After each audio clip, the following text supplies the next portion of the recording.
I am telling my sister wives that I'm leaving Kody. Hello, crew. Welcome back to the Kody Chronicles, the only channel that goes deeper, peels off the TLC editing, and provides you with the courtroom reality of the Brown family drama. Today, we start a tale that is not only about goodbyes, it is about endings, reckonings, and finally saying out loud what was said in whispers in the dark for years. It is the tale of Christine Brown's ultimate goodbye to Kody's clan. A goodbye that wasn't merely emotional, but legal. A goodbye that wasn't said in the dark, but said under oath and, like all court dramas, it didn't begin with the verdict. It began with a stroll. A woman walking into a courthouse in Flagstaff, Arizona, shoulders back, eyes forward, prepared to confront the man who had once vowed her eternity. Christine Brown, the woman Kody branded disloyal, the woman Robyn depicted as bitter, the woman who, for so long, pieced together the shards of a broken family, only to be informed that she was selfish for needing more. And now, she wasn't merely entering court, she was exiting the Brown family myth forever. The courthouse wasn't a battlefield to look at, but it was one to be in. Reporters filled the benches, rustling softly, pens scratching against yellow legal pads. Fans of the show whispered between themselves, holding old books, posters, even DVDs of seasons past, as if to remind themselves of what used to be. The atmosphere was dense, tight, the sort of silence that buzzes in your ears. Christine went in first. No television makeup, no flashy jewelry, nothing but a blue blazer, her hair in a ponytail, her face serene. She didn't wear herself to be noticed. She wore herself to be heard. Next came Janelle, solid, stable. Her gaze swept the room once, then landed directly ahead. If Christine was fire, Janelle was rock. The two of them were unstoppable. On the opposite side of the aisle was Kody, red-faced already, his jaw clenching, his eyes scanning everywhere. But Christine, he spoke furiously under his breath to his attorney, his leg jiggling uncontrollably. The same individual who sold America on plural love once now resembled a cornered animal. And by his side, naturally, was Robyn. Tissue clutched in hand even as the hearing began, already with tears brimming in her eyes. Tears of grief, anyone else might have thought. But Christine understood better. These were not tears of sadness. They were tears of terror. And in the background, hardly visible, was Meri alone. Not with Janelle and Christine, not with Robyn and Kody, neutral at least on the surface. But Christine saw the reality. This was not neutrality. This was silence. And silence is sometimes louder than words. Christine's point of view for Christine, it was not about revenge. It was not about embarrassing Kody. It was not even about that money. It was about closure. For years, she had been instructed that her feelings didn't count, that her children's needs were secondary. That loyalty was taking a blow of pain as Kody constructed his life about Robyn. But here, in this courtroom, silence was no longer a choice. Christine wasn't here to beg or cry. She was here to say goodbye at last, and for good. She sat at the plaintiff's table and gave herself a single look at Kody, at the man who had once informed her that she was in a forever family. She didn't feel hate. She didn't feel longing. She felt nothing. And that nothing, that was freedom. Kody unraveling. Kody was unable to conceal his anger. He leaned in next to his attorney, whispering angrily, pointing a shaking finger at Christine as if her composure was an affront. This wasn't the charming patriarch of the TLC reality show. This was a man disintegrating. Christine's silence hollered louder than his anger. For years, Kody had lived on making her question herself, gaslighting her to the point of tears streaming down her face. Tears he would then mockingly call emotional or manipulative. But here, in the courtroom, Christine was calm, silent, unmoving. And finally, Kody saw he couldn't shatter her anymore. Robyn's tears. Robyn sat forward, whispering wildly, wiping her eyes. She craved sympathy from the jury, from the spectators, from anyone left who still cared enough to look at her as the sweet victim. But the tears that once moved mountains were no longer effective here. Because Christine had already pulled the curtain back, everyone could see it now. Robyn's tears weren't grief, they were fear. Fear that the empire she and Kody had built together, on favoritism, manipulation, and secrecy, was finally crumbling under the weight of the truth. Meri's silence in the back. Meri said nothing. She didn't shift. She didn't cry. She didn't glare. She just sat. But her silence was deafening. For Christine, Meri's quiet presence was a reminder of what the Brown family had always thrived on: women who stayed silent to keep the dream alive. But this time, Christine wasn't going to carry that silence for anyone else. The goodbye begins. The judge entered, and the courtroom rose. Christine stood taller, her hands folded neatly. She wasn't praying. She wasn't pleading. She was grounding herself, because she understood this was the end of the beginning. Not only for her marriage, not only for the joint family dream, but for the illusion of Kody Brown as leader, husband, and patriarch. And that illusion was about to come crashing down. The judge wrapped the court into order. Christine sat up straighter. The jury leaned in. Reporters raised their pens. And on the other side of the aisle, Kody grumbled to himself, "This family is nothing without me." But Christine didn't blink, because for the first time she knew he was mistaken. Cliffhanger. The judge cleared his throat and called the first witness. The room shifted, everyone anticipating Christine or Janelle to go on the stand. But no, the first witness wasn't Christine. It wasn't Janelle. It was someone nobody anticipated. Someone whose words carried the ability to tear the mask off Kody and Robyn's well-rehearsed narrative. And Christine's own good. Bye. It was only just getting started. The courtroom had grown silent. You heard the quiet hum of fluorescent lights overhead, the creak of a chair shifting, the tap of a reporter's pen. Everyone's attention shifted to the judge as he began to speak. The court calls, Madison Brush. A low murmur swept through the gallery. Janelle's daughter? Christine's stepdaughter? She had not expected this. Madison, the peaceable, unflappable, intensely private daughter of Janelle and Kody, was not a woman to pursue drama, but today, she was entering the courtroom not as a daughter, but as a witness to what was true. And what about Kody's face? Priceless. Stunned, fearful, perhaps even terrified. He had not been preparing for this. Nor had Robyn. Madison takes the stand. Madison emerged in a tailored navy blazer, her blonde locks pulled back in a plain ponytail. No makeup, no showy entrance. Just a woman who was prepared to tell the truth. She looked over at Janelle, nodded slightly, then fixed her eyes on the judge. She was sworn in and the questioning started. The attorney's tone was even, "Madison, can you explain the family environment living under Kody's regimes?" She hesitated not. Initially, it was like we were united four moms. One large family. We were instructed to think that we were special, chosen, that we had something that the rest of the world couldn't comprehend. She hesitated, glanced at Kody, then the judge again. But the more I got older, the more I saw. It wasn't about unity. It was about control, about appearances. And when Christine began wanting more attention for her children, more equality in her marriage, that is when things began to crumble. Bombshell moments there followed 40 minutes of bombshells. Favoritism. Madison validated what the fans had long suspected, that Kody openly favored Robyn's kids above all the others. When I got ill one winter, my mom took me to urgent care by herself. When Aurora had a cold, Kody cleared his schedule. Emotional neglect. Madison used the words of emotional distance. How Kody no longer came to family dinners unless Robyn was hosting.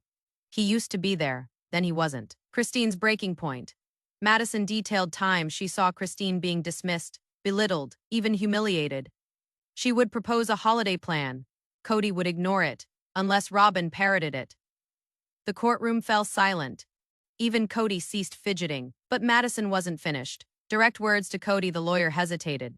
"Do you have anything you'd like to say to your father directly?" Madison faced Kody. Her tone didn't shake. "You taught us that family is about commitment, but your commitment was conditional. You taught us to be truthful, unless the truth reflected poorly on you. You taught us to love everyone the same, unless it was inconvenient." A silence. "You didn't lose Christine.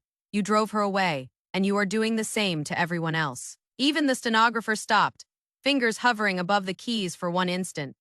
Robyn's reaction. Robyn snapped. Her tears rang out, loud and unboxed. She attempted to reach for Kody, but he brushed her hand aside. For an instant, you could see the cracks spread, not only in the courtroom, but in the myth. The sister wives' dynasty had always rested upon one thing: oneness. But now, even the children were taking the stand against it. Christine's expression: she did not gloat. She did not cry. She simply sat there, eyes fixed, hands together. Her daughter's sister, her people had testified truthfully under oath. This was not just legal, it was healing of a generational nature. Christine had been eating years' worth of pain to keep the peace. But peace founded on silence was never peace. The end of part 2 fake cliffhanger with Madison leaving the stand. The judge requested a momentary recess. Christine slowly stood, stretched her legs. She glided past Kody's table. No side, no drama, and into the hallway. At the same time, a man brushed past her, dark suit, tablet clutched in his hand. He said something quietly to the court bailiff and ducked behind a side door. Christine saw the folder in his hand. It said, Financial Review, Cheyenne Fair Holdings, LLC. Her heart froze. She recognized that name. Cheyenne Fair, Kody and Robyn's hidden LLC. The actual bombshell was yet to be delivered. And it wasn't an emotional one. It was an economic one. Because at times, betrayals aren't personal. They are economic.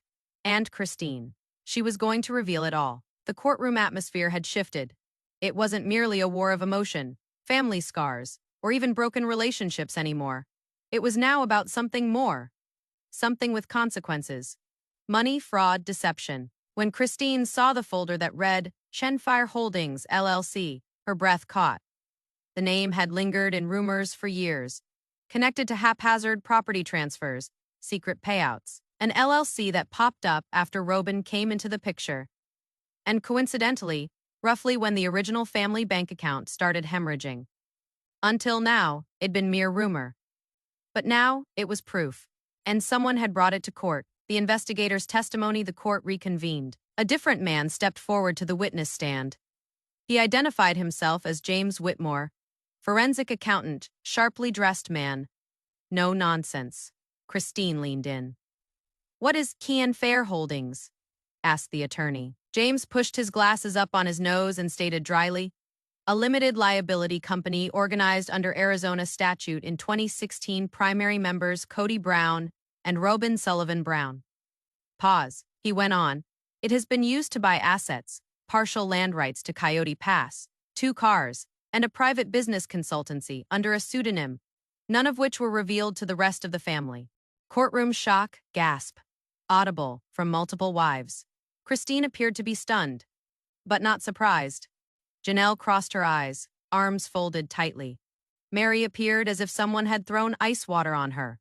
And Kody? He bent to whisper to his lawyer, but not before the whole courtroom saw the vein throbbing in his neck. Red-faced, lips pursed. He knew. This was the point of no return. Financial fraud, James went on. We followed bank transfers between KN Fayar Holdings and family accounts from the TLC production money.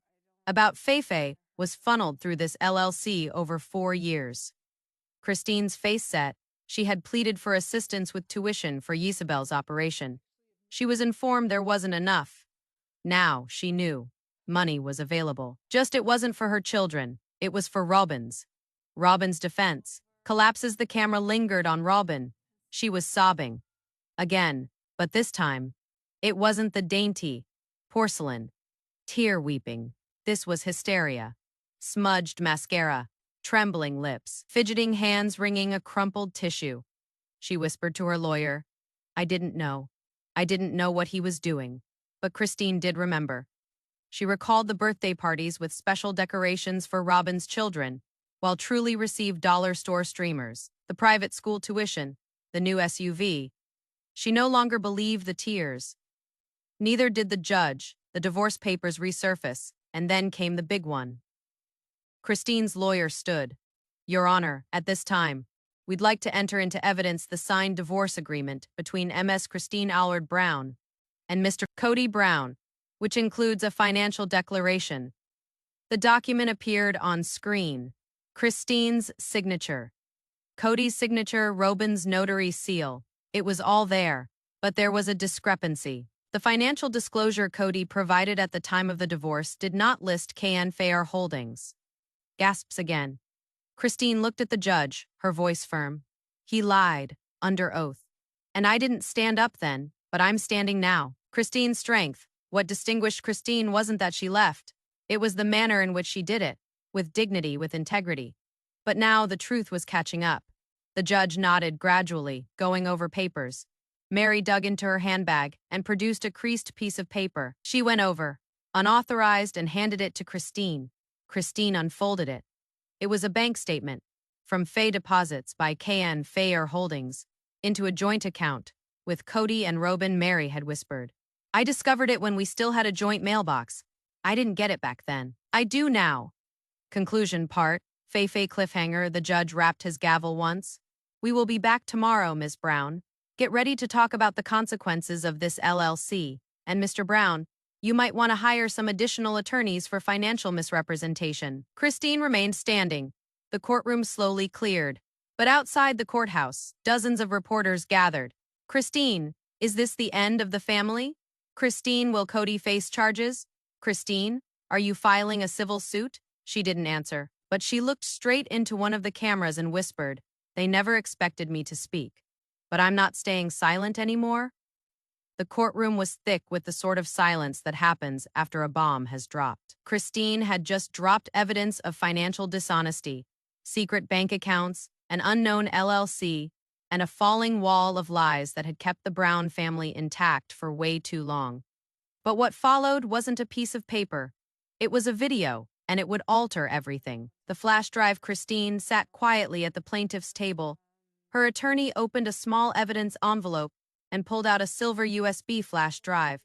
Your Honor, the attorney said, we are submitting this into evidence. It contains footage recorded in Fay during a private family meeting in Flagstaff, where Kody Brown made declarations that contradict his public and legal statements. Kody's attorney objected. Sustained for now, the judge replied. But if found authentic, it will be produced. Christine didn't blink.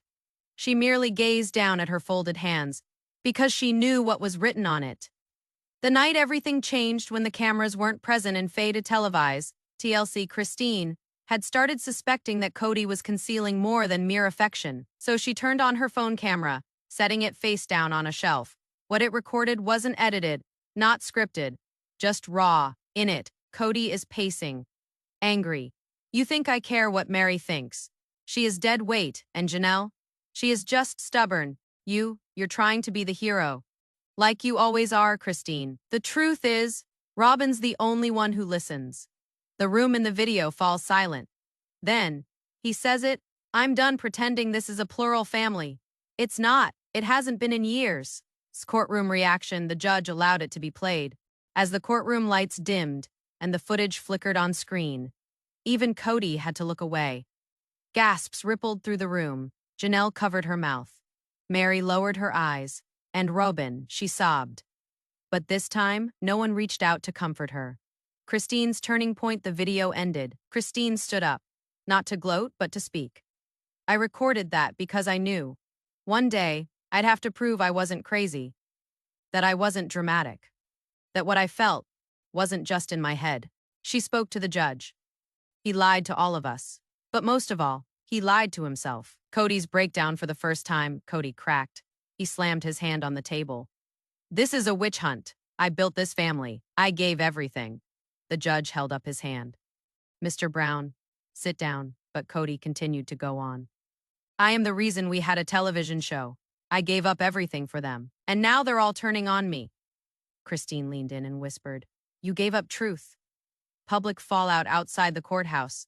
The headlines screamed. Christine Brown releases damning footage. Kody's plural marriage. A public lie. Meri and Janelle remained silent. TLC released a statement. We are examining recent legal advancements and have suspended filming season 20, awaiting further developments. The crew was shocked. Fans were riveted. And Christine, she remained speechless for the moment. The sisterhood shatters that night. In a private moment, Janelle encountered Christine in back of the courthouse. You held on to that video this whole time. Christine nodded. I didn't want to ruin him, unless he gave me no other option. Janelle gazed at the ground. He did. They did not embrace. They did not weep. They just stood, shoulder to shoulder, in mutual understanding. Meri did not appear. Robyn had apparently stayed alone in a hotel. The sister wives, formerly one unit, were now fractured forever. End of part 4. Fake cliffhanger, meanwhile. In the courtroom, the judge reviewed the transcripts, video testimony, and financial documents. He cleared his throat. With this new evidence, we will be bringing in other witnesses, some of whom were members of the TLC crew, and relatives. Christine's head jerked up. Relatives. She hadn't seen that coming. And then she heard the words, "We will be subpoenaing Peden Brown and Gwendolyn Brown to testify." Christine shut her eyes, because the truth wasn't finished. It was just getting louder. The courtroom was more subdued than it normally had been that morning. Christine sat in the front, her body rigid, eyes straight ahead. On this day's witness list were 2 names that had not been in court before, but were being talked about anywhere online. Gwendolyn Brown, Peden Brown, 2 of Christine and Kody's grown children. 2 voices the fans had only glimpsed here and there through sister wives. Now, they would have a say of their own, and they would not be silent. The weight of their truth first on deck. Gwendolyn. She entered the courtroom with assertive but apprehensive feet.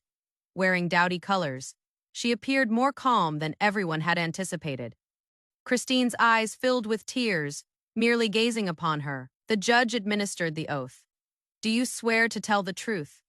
"I do," she replied resolutely. Gwendolyn was questioned about what it was like to grow up in the plural Brown home. She drew a breath. "Always unequal," she said. "He'd say the same love, the same time, the same parenting to all of the wives. But Robyn always received more. More money, more vacations, more dad."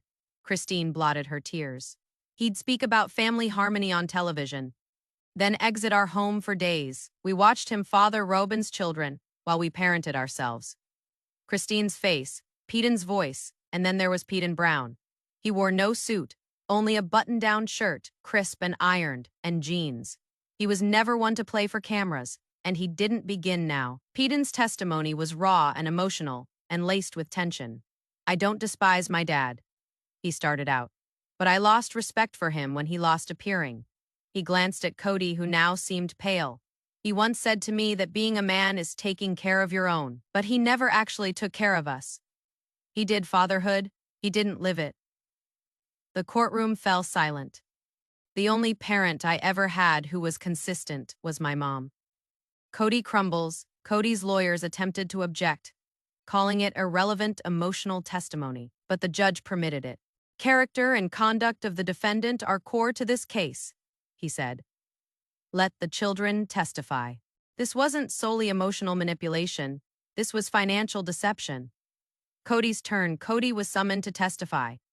He made his way to the stand in pieces, yet still defiant. He asserted, everyone knew, it was just easier to just keep it simple. He looked over at Robyn. Robyn took care of the paperwork. She was legal-oriented. "We never did anything illegal." The IRS agent's eyebrow went up. "You're not a CPA, Mr. Brown, and ignorance is no excuse." Meri's moment, surprisingly. Meri stood up. "I want to testify," she said. Her voice broke, but her stance was firm.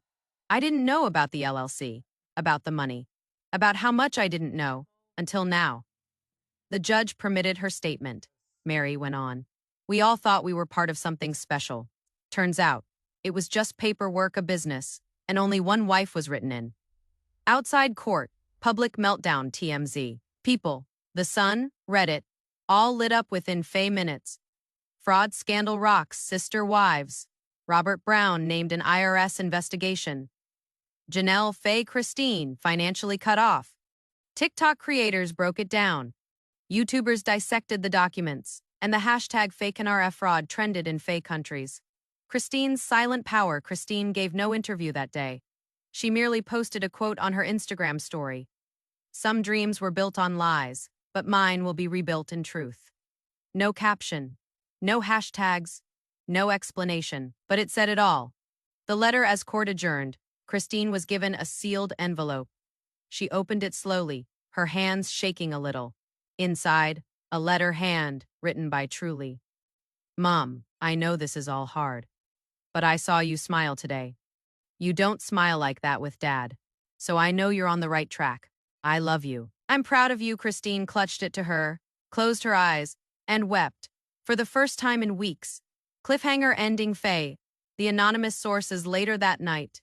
An anonymous email arrived in Christine's attorney's inbox. Subject line, "You're only seeing the tip of the iceberg" attached, a spreadsheet. Dozens of entries, each tagged with payment transfers from TLC production to Kody's personal account, some as recently as 3 months prior. Christine stared at it. Then at the judge's business card sitting on the table, because the next chapter wouldn't be simply about land or taxes, it would be about TV money and who actually got paid. As Christine left the courtroom, holding the letter that had just upended her life, she wasn't alone in shock. The media gathered outside the courthouse had blown up. What had started out as family drama over a separation was now morphing into something much more serious. A financial empire investigation of the Browns, by law namely, the LLC that ran Coyote Pass and other secret holdings. Christine had long known that Kody held the purse strings, but she had no idea how heavily his name was invested in KN Fair Holdings, a shell corporation created in the name of a family investment, but supposedly used for much more sinister ends, and now all 4 wives were being called to testify by the court. Anxiety behind closed doors back at Christine's house. The previously relieved mood following her departure from the marriage now hung heavy. Janelle was present, walking back and forth. If the LLC has tax infractions, and our names are attached, we could be implicated. Christine remained quiet. We trusted him, Janelle. That was our only sin. Meri's silence breaks there, followed a knock. Meri, she hadn't spoken out much, but now she was holding a creased manila folder. I discovered this in the Utah house. When we first moved, she whispered. Contained within were photocopies of LLC records, bank deposits, receipts bearing Robyn's name, and Kody's initials. Janelle gasped for breath. Christine blinked. Used our credit reports to get land loans, Meri breathed, without even informing us. That folder was more incendiary than anyone could have dreamed. Robyn's loyalty cracks, meanwhile. Robyn was also experiencing her own emotional whirlwind. Kody's rage was unrestrained, and the investigators were now requesting her children's trust fund records. I didn't know, she said to her attorney. I believed it was safe, but she signed too much. And Kody, he wasn't protecting her anymore. He was falling apart. They'll go down with me before I lose everything, he snarled to his attorney. Christine's confession. Christine sat by herself that evening. The children were subdued. The world outside her bedroom window was serene, but in her mind it wasn't. She activated her phone and created a voice memo. She spoke aloud to herself. If this is the cost of departing, I'll still pay it. If this is what is required to shatter the deception, then possibly it was never love, only control, masquerading as covenant. Her voice broke apart. But if they target my children's futures, I'll no longer be silent. She saved the file. 3 days passed, and Christine opened her door. 2 federal agents, badges, suits, blank faces. Brown, one said. You're not under arrest, but we need to speak to you about financial transactions involving KN Fair Holdings and a possible federal case of misrepresentation, fraud, and tax evasion. Christine's hand shook a little. She nodded. As she led them inside, she walked over to the window. The land at Coyote Pass was still visible in the distance, untouched, vacant, and now right in the middle of a scandal that threatened to bring everything crashing down.